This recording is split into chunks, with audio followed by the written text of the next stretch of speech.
TV 9 से तेलंगाना के मुख्यमंत्री की एक्सक्लूसिव बातचीत। संविधान बदलने के लिए 400 पार का नारा। रेवंत रेड्डी की ओर से ये बड़ी बात कही गई है। सरकार बनाने के लिए 272 सीट काफी।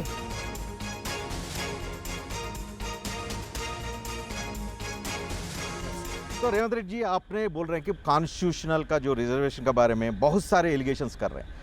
जो देश भर में कांग्रेस पार्टी में सिर्फ रेवंत रेड्डी क्यों ये इश्यू खड़ा कर रहे हैं? Revanth Reddy on behalf of Indian national Congress Modi को चैलेंज कर रहे हैं। मोदी को चैलेंज नहीं है, भारतीय जनता पार्टी जो फिलॉसफी है, भारतीय जनता पार्टी का फिलॉसफी से वो राजनीति नहीं कर रहा है। वो राष्ट्रीय स्वयंसेवक संघ के फिलॉसफी को राजनीति करने के लिए political frontal organisation is BJP.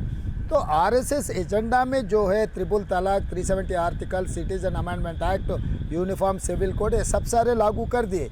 अभी बच गए संविधान को बदलने का और दूसरा SC ST BC रिजर्वेशन को रद्द करने का। ये दो एजेंडा अमल करने के लिए आज के तारीख में Narendra Modi ji, Bharatiya Janata party is saying that अब की बार 400 पार।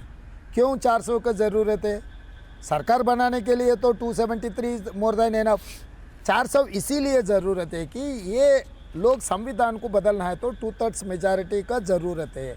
और उसके अलावा भी मोर देन 50% प्रदेशों में सरकार रहना, असेंबली में भी बिल पास होना है। इसीलिए 8 प्रदेशों में विपक्ष के सरकारों को गिरा दे के भारतीय जनता पार्टी सरकार बनाया।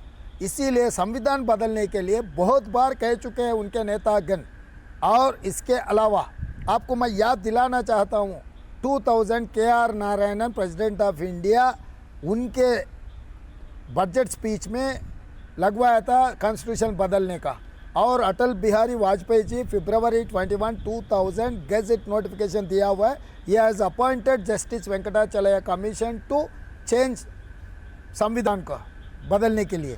तो पहले से भारतीय जनता पार्टी का एजेंडा यही है। तो आज के तारीख में वो लोग वही कोशिश करें, वही बात मैं उठाया अभी।